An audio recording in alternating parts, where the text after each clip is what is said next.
Κυρίες και κύριοι, αγαπητοί φίλοι και φίλες του πρώτου καναλιού της ελληνικής τηλεόρασης, γεια σας. Δεύτερη μέρα του ράλι της Ουαλίας.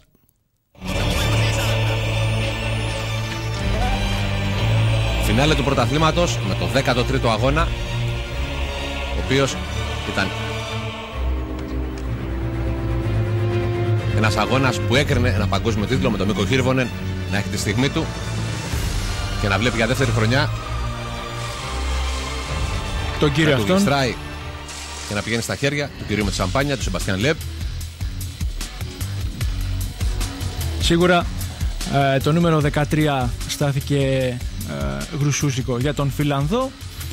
Δεν χρειάστηκε όμως η 13η Νοεμβρίου για να μάθουμε το νέο παγκόσμιο πρωταθλητή, μάλλον τον παλιό παγκόσμιο πρωταθλητή, ο οποίος είναι για 8η συνεχόμενη φορά ο Σεμπαστιάν Λεπ. Όπως χαριτολογώντας λέμε, ο Επτάκης έγινε Οκτάκης. Παρακολουθούμε από κοντά την πορεία του Οτ Τάνακ στον ντεμπούτο του αυτό στη μεγάλη κατηγορία. Έχασε τον τίτλο στην τελευταία μάχη από τον Χάνινεν. Στην κατηγορία των S2000. Πανοραμικά πλάνα από την πρώτη μέρα, από την Πέμπτη. Ατυχία εδώ στο πρώτο 1,5 χιλιόμετρο για τον Σεμπαστιάν Οζιέ. Πολύ κλειστό κομμάτι. Μόνο στα κοντινά φαινόταν και το πεζοδρόμιο που υπήρχε και στένευε ακόμα περισσότερο το δρόμο. Ο Πέτερ Σόλμπεργκ είχε μια επαφή. Δεύτερη μέρα στο χώμα, στη λάσπη, στην ομίχλη. Η στιγμή του Μίκο Χίρβονεν. Εδώ το Φιέστα βρίσκει πρώτα πίσω και μετά στο εμπρός μέρος του σπάει το ψυγείο, υπερθέρμανση. Στη συνέχεια λειτουργούσε με 3 κυλίνδρους παρά τις προσπάθειες τόσο του οδηγού στο συνοδηγού. Με νερό από το Ριάκι. Από το Ριάκι, ναι. Και εδώ αναφέρει στο στρατηγείο της Ford ότι ο αγώνας λαμβάνει τέλος. Φιλόδοξες οι προσπάθειες των μηχανικών του για να το επισκευάσουν, αλλά δεν έγινε τίποτα και η σαμπάνια άνοιξε πολύ νωρίς για τον Σεμπαστιάν Λεπ. Ο Μίκο ήταν 8 βαθμούς πίσω, οπότε χρειαζόταν να κάνει ένα πολύ αγώνα και να μείνει στο δρόμο και τις 4 ημέρες. Κάτι τέτοιο όμως δεν έγινε. Τώρα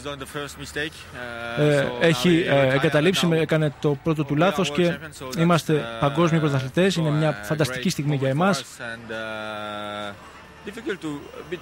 Δύσκολο να το πιστέψω, γιατί ήμασταν στη μέση του αγώνα και είναι ένα παράξενο συναίσθημα, αλλά σίγουρα είμαι πολύ ευχαριστημένος, λέει ο Σεμπαστιάν Λεπ, ο οποίος είχε δηλώσει βέβαια ότι θα πάει και τέρμα γκάζι προκειμένου να πάρει την νίκη. Μεγάλος αντίβαλος ο κύριος που βλέπουμε, για Αριμάντι Λάτβαλα. Έκλεισε την ψαλίδα που τους χώριζε στο 1,1 δευτερόλεπτο στο τέλος της ημέρας. Πολύ καλός και ο Ματ Ζόστμπεργκ, ο οποίος ανέβηκε στην τρίτη θέση και αυτός εκεί στο δεύτερο πέρασμα του πρώτου σκέλους. Κατάφερε και έδωσε τις απαντήσεις στα προβλήματα που του έθεσε ο κύριος που βλέπουμε, ο Πέτερ Σόλμπεργκ. Έδωσε απαντήσεις σε ένα παγκόσμιο πρωταθλητή, μην το ξεχνάμε αυτό. Ο τελευταίος πριν το Σεμπαστιάν Λεπ το 2003. Γιατί έκτοτε ένα όνομα μπαίνει στη χρυσή βίβλο του σπορ. Είναι αυτό του Αλσατού. Και ο Τάνακ πάρα πολύ καλός, πίσω από τον Χένινγκ Σόλμπεργκ στην 6η θέση.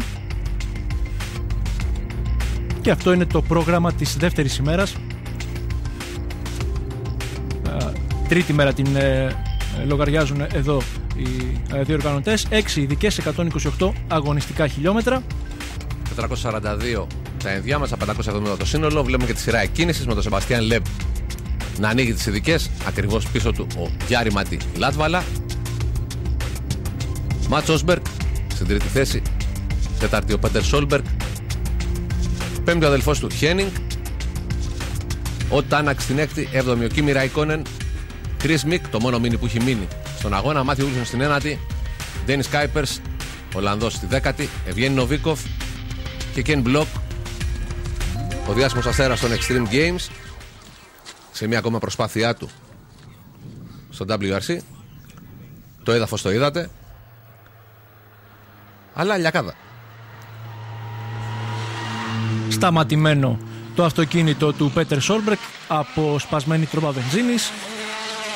δεν κατέστη δυνατό να κινήσει ο Νορβηγός το δεύτερο σκέλος ή το τρίτο όπως θέλετε. Έτσι λοιπόν ο Όσμπεργκ έχει ένα πονοκέφαλο λιγότερο.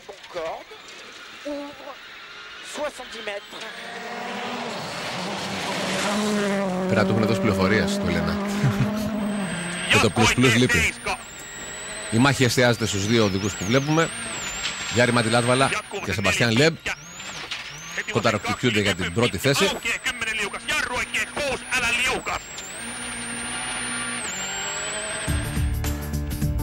Πάμε να δούμε την πορεία των δύο. Στο ειδικό γράφημα. Το πρώτο σπλίτ στα 14,93 χιλιόμετρα, 8,40,2 για τον Λάτβαλα. Χρειάστηκε 4,3 περισσότερα ο Σεμπαστιάν Λεμπ για να καλύψει την ίδια απόσταση.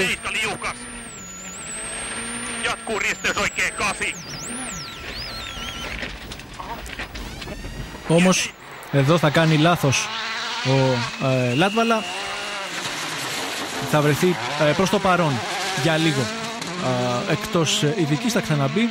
Όμως ο Σεμπαστιάν Λεμπ θα κάνει τον ταχύτερο χρόνο, θα αυξήσει τη διαφορά του.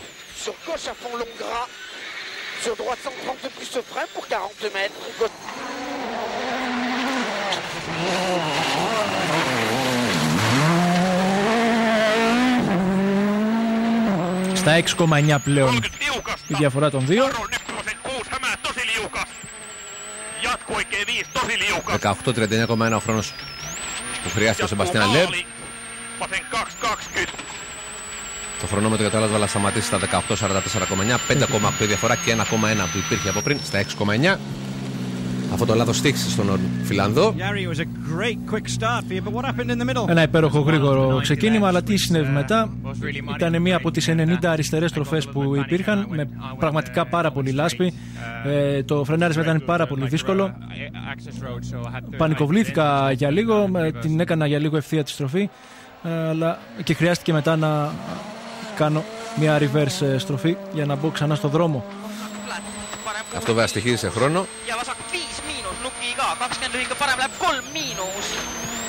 Ο Τάνακ εδώ, ο οποίος πάρα πολύ καλός, κάνει μια πάρα πολύ καλή εμφάνιση.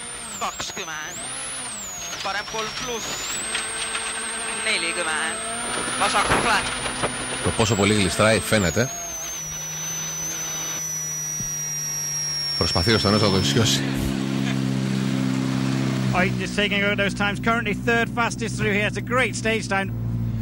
Τρίτος γρηγορότερος, πολύ καλός χρόνος.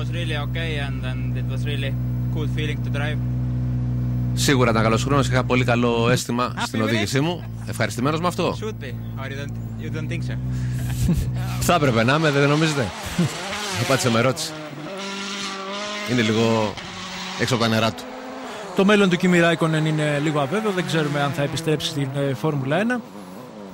Βλέπουμε εδώ τον Φιλανδό, ο οποίος ξαναβγήκε εκτός δρόμου. Και με τη βοήθεια των φίλων του κατάφερε να φέρει το αυτοκίνητο ξανά.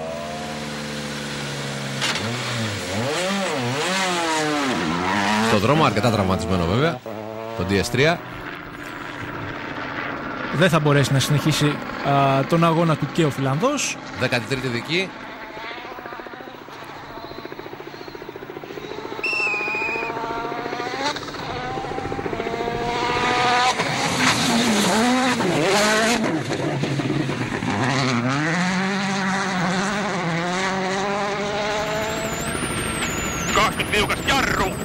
Ο Λάτβαλα εδώ θα απαντήσει μειώνοντας ελάχιστα τη διαφορά του από το Λεβ για 3 δέκατα. Κρισμικ με το μόνο μίνι Works, John Works WRC που έχει μείνει στον αγώνα. Το βράδυ, κάνοντας κάποιες διορθώσεις στον κινητήρα, κατάφερε να κάνει πιο αποδοτικό το μίνι του. Μετά το πέρασε 13 ειδικών, 1 ώρα 44 λεπτά 46,2 δευτερόλεπτα για τον Σεμπαστιάν Λεμπ, 6,6 πίσω του Γιάρη Λάτβαλα. Μεγάλο σκαλοπάτι μετά με το μάτς Όσμπεργκ να ακολουθεί στο 1,35,7 και τον Χένικ Σόλμπεργκ θα θέση 3,35,9. Μια δεκάδα γεμάτη Ford. Εμείς κάπου εδώ θα κάνουμε το πρώτο μας διάλειμμα και θα επιστρέψουμε με την συναρπαστική συνέχεια του τελευταίου αγώνα του Παγκοσμίου Πρωταθλήματος Ραλί που διεξάγεται στην Ουαλία.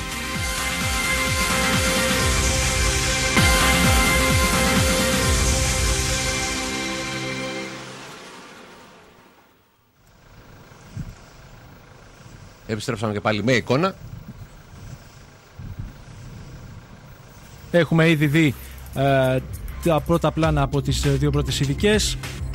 Θα περάσουμε στην τρίτη ειδική. 14η του αγώνα, 27,88 χιλιόμετρα το συνολικό της μήκος. Αρκετά μεγάλη για Ουαλία. Σχεδόν καμία ευθεία, όπως βλέπουμε. Με τόση λάσπη, άντε να φρενάρεις μετά από ευθεία. Encore de Mini et droite à fond sur frein pour 40 mètres, gauche 80 6,6 διαφορά του Λεμπ με τον Λάτβαλα. 150 mètres, attention piège, gauche 150 000, on change revette, ouvre long gras et ferme 140 plus court, frein raide en ciel pour 50 mètres, droite 140 moins long sur frein raide pour 80 mètres. 158 χιλιόμετρα σε αυτό το δόστρωμα. 80 mètres. Ζουρλομαδία κατευθείαν. Να και πιστολιές από το ELS του Turbo. Αυτό συγκεντρώνεται ο Γιάρη Ματιλάτβαλα για να μπει στη μάχη, για την τελευταία νίκη της σεζόν.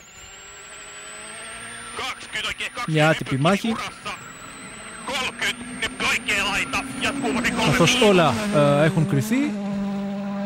Όσον αφορά στο παγκόσμιο στέμα, γιατί η μάχη της Ουαλίας είναι ακόμα ανοιχτή, με το Φιλανδό να δείχνει ότι δεν πρόκειται να σηκώσει το πρωτοβουλγάζι. Το ίδιο κάνει και ο Λεμπ. Οπότε αυτά που λέγαμε για την ειρήνη και το πόσο ωραίο όνομα είναι, πάνε περίπατο, έχουμε μάχη για την πρώτη θέση. Ο Ματ Ζόστμπεργκ απέδειξε καθ' όλη τη διάρκεια της χρονιάς ότι θα είναι ένα από τα ανερχόμενα αστέρια και ένα από τα αστέρια του μέλλοντος που θα παλέψει για το παγκόσμιο στέμα. Στη δύση της καριέρας του είναι ο Χένινγκ Σόλμπεργκ, αντίθετα. Και είναι και το επόμενο μεγάλο όνομα της Εστονίας. Νορβηγίας. Όχι για τον... Ο Ζόστμπεργκ είναι Νορβηγός, ο Τάνακ που βλέπουμε εδώ είναι ο Εστονός. Ναι. Και αυτός επίσης μεγάλο αστέρι. Μην ξεχνάμε ότι σε αυτόν τον αγώνα έχει σκοτωθεί ο Μάικλ Μπιφ Πάρκερ, συνοδηγός του Μάρκο Μάρτιν, ενός άλλου πολύ μεγάλου Εστονού οδηγού, ο οποίος μετά από αυτό το ατύχημα δεν μπόρεσε ποτέ να ξαναμπεί στους αγώνες όπως θα ήθελε. Είχε τη στιγμή του εδώ ο Τάνακ.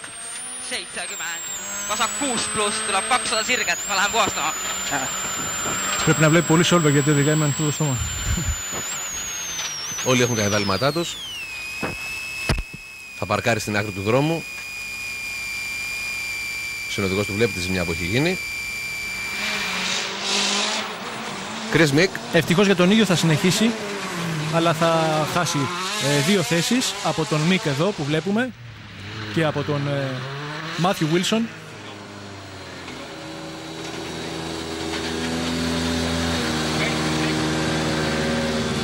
What was the problems?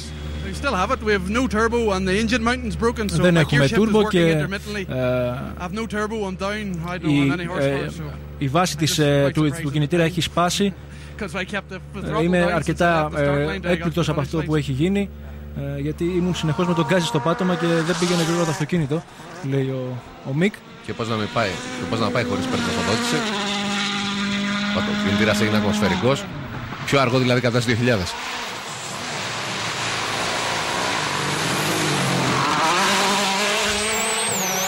Παρ' όλα αυτά, όπως είπαμε, μετά διορθώθηκε. Ο Ντάνι Σόρντο συνεχίζει με Super Rally, όπως και ο Σγέ. Αλλά είναι εκτός μάχης.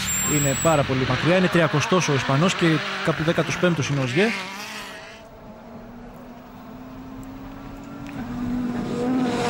Βλέπουμε και τον Ken Block. Ο Block ο οποίος είναι 10ος.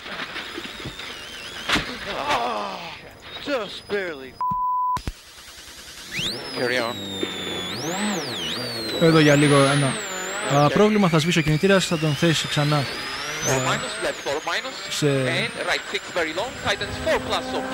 Είχε τη στιγμή του. Σε εκκίνηση, ναι, και θα συνεχίσει τον αγώνα του.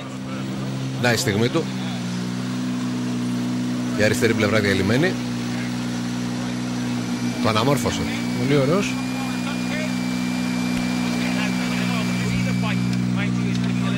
Έβγαλε το Χάνς. Και τώρα κάνει πιο δύσκολη τη δικιά του ζωή, καθώς πίσω του είναι ο Αρμίντο Αραούζο. Δεν αγχώνεται καθόλου και μπλοκ. 14η δική διαδρομή μετά το πέρας στις 2 ώρες 30 δευτερόλεπτα και 8 δευτερόλεπτα του Σεμπαστιάν Λέπ. 7,3 πίσω το Γιάρη Ματιλάτβαλα. 1,51 ο Ματ Σόσμπεργκ ακολουθεί στα 4,6 ο Χένικ Σόλμπεργκ. Ώρα για σέρβις. Είναι 8 φορές παγκόσμιος πρωταθλητής. Είναι πάρα πολύ δύσκολο, για να πω την αλήθεια. Αλλά είμαι πεινασμένος για αυτή τη νίκη. Έχω κάνει αρκετά λάθη. Θα πρέπει να περιορίσω αυτά τα λάθη και τότε ξέρω ότι μπορώ να είμαι εκεί. Και όταν λέει μπορώ να είμαι εκεί εννοεί την πρώτη θέση. Πάντως τη μάχη τη δίνει και τη δίνει πάρα πολύ καλά. Με το που ξεκίνησα την ειδική, η βάση, όπως είπαμε και πριν, του κινητήρα, η βίδα είχε σπάσει, με αποτέλεσμα αυτό να επηρεάσει και το τούρμπο.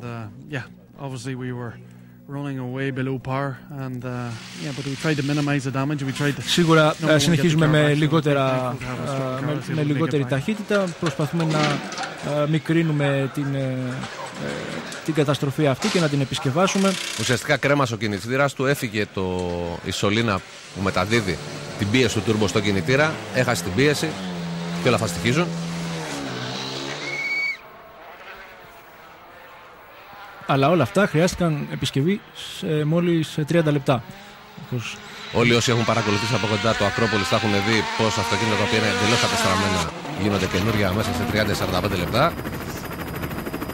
Η μάχη όμως συνεχίζεται. 15η και 16η ειδική διαδρομή. Από εδώ και πέρα θα δούμε μόνο Λάτβαλα στους ταχύτερους χρόνους. Το 10η είχε πάει στον Λεμπ, η 13η στο Λάτβαλα, 14η απάντησε ο Λεμπ. Λάτβαλα στη 15η, 16η και 17η.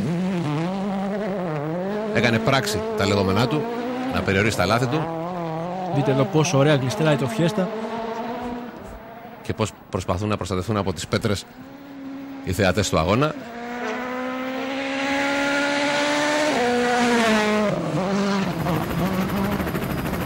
Πάντως τέτοιους τραυματισμούς τους φέρεις και τους δείχνεις στους φίλους σου ως παράσημο. Ένα πρόβλημα στο κινητήρα για τον Ματ Σόσμπεργκ.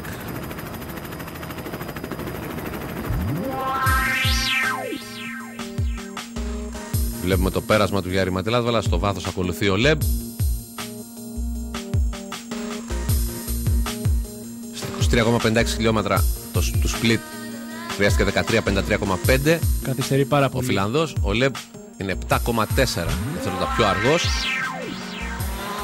Με αυτή τη διαφορά περνά επικεφαλής ο Φιλανδός της Ford.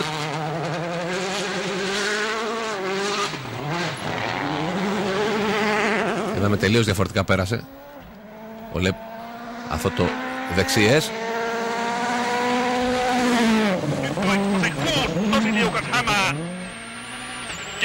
Και δείτε εδώ πόσο θα κερδίσει ο Γιάρη Ματιλάτβαλα και θα περάσει στην πρώτη θέση τον Γάλλο. Του μαζεύει 8,6 δευτερόλεπτα και πλέον είναι επικεφαλής με 1,3 δευτερόλεπτα διαφορά από τον Γάλλο πολύ πρωταθλητή. Ο Τάνακ, μετά την ατυχία που είχε στην 14η δική διαδρομή, συνεχίζει από την 8η θέση και καταδιώκει τον Ντένις Κάιπερς. Είναι στο 1,4 μετά τη 16η δική διαδρομή. Ο Μάθιου Βίλσον στη μάχη για τον κορυφαίο Βρετανό μαζί με τον Κρίς Μικ. Ο ένας με Ford Fiesta, ο άλλος με John Works Mini WRC. 16η ειδική, 4,1 χιλιόμετρα το μήκος της. Ο Σόλμπεργκ είναι στα 2,5 δευτερόλεπτα από τον Όσμπεργκ, δεν τον απειλεί, αλλά θέλει να προσέχει πίσω του τον Μικ. Είναι σχεδόν στο 1 λεπτό πίσω του. 53 δευτερόλεπτα για την ακρίβεια. Και πάντως ο Μικ πιστεύει ότι την τελευταία μέρα μπορεί να πιέσει για κάτι παραπάνω. 16η ειδική διαδρομή, 2 ώρες 22 λεπτά 40,5 δευτερόλεπτα για τον Γιάρη Μαντιλάτβαλα, 1,5 πίσω του πλέον ο Σεμπαστιάν Λεμπ. Μάτς Όσμπεργκ ακολουθεί με σκαλοπάτι 2 λεπτών και 19,1 δευτερολέπτων. Κάπου εδώ θα κάνουμε ένα μικρό διάλειμμα και θα επιστρέψουμε σε λίγο. Με το τρίτο και τελευταίο σκέλος της εκπομπής.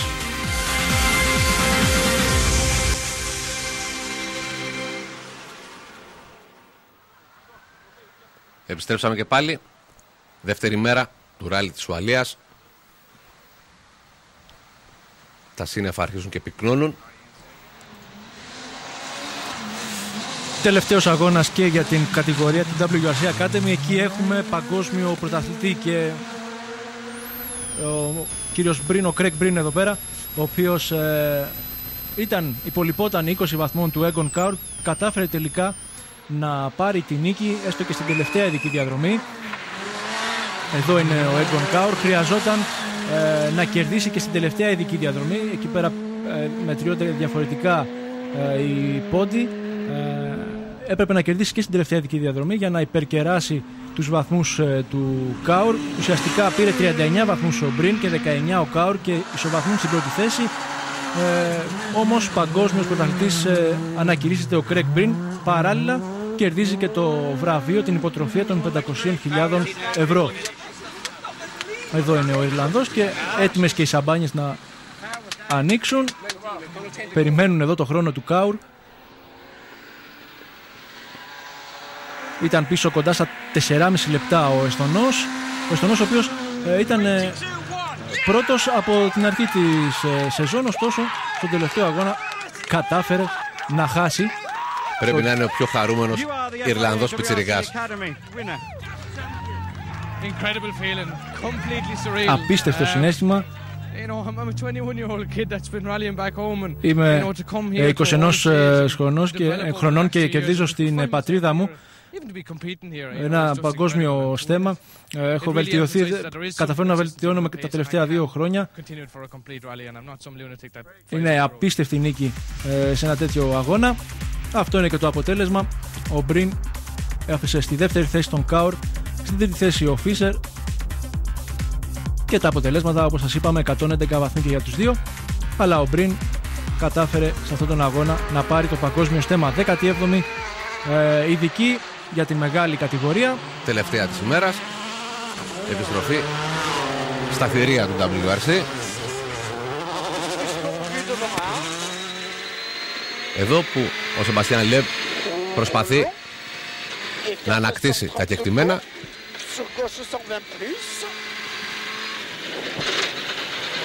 Και όπως βλέπουμε εδώ πέρα δεν υπάρχουν στρατηγικές.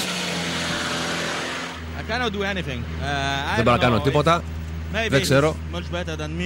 Ίσως είναι πολύ καλύτερος από μένα. Ίσως του καθαρίζουμε εμείς το δρόμο. Δεν ξέρω. Έχω κάνει τέλεια ειδική. Δεν θα δει κανένα λάθος.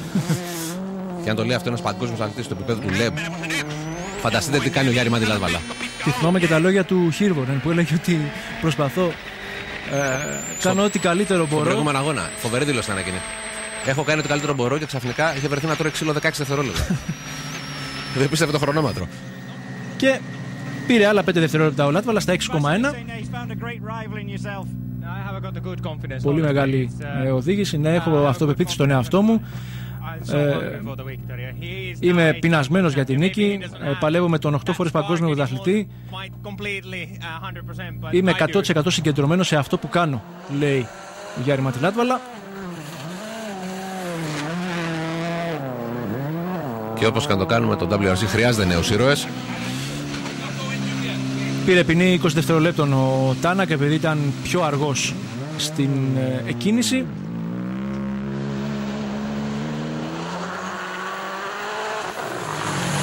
Έρχεται ο Chris Mick. Ο Μικ που θα ανοίξει τη διαφορά του από τον Wilson στα 45,6 δευτερόλεπτα. 2 ώρες 38 λεπτά, 37,9 δευτερόλεπτα για τον Γιάρη Μαντιλάτβαλα. Σεμπαστιάν Λεμπ στα 6,1 πίσω τους. Μεγάλο σκαλοπάτι. Μάτς Όσμπεργκ 2,43,9 στα 5,35. Ο Χένικ Σόλμπεργκ. Ο κύριος που είδαμε πριν με το καπέλο ήταν ο στάρ της Μίνι τη δεκαετία του 60, ο Πάντι Χόπκιρκ. Εμείς θα ανανεώσουμε το ραντεβού μας για αύριο την ίδια ώρα. Βέβαια, στις 2 το μεσημέρι μπορείτε να δείτε την Power Stage. Μέχρι τότε από τον Νίκο Κορόβιλα και τον Βιδιάνο Ρούσο. Ευχές για μια καλή συνέχεια.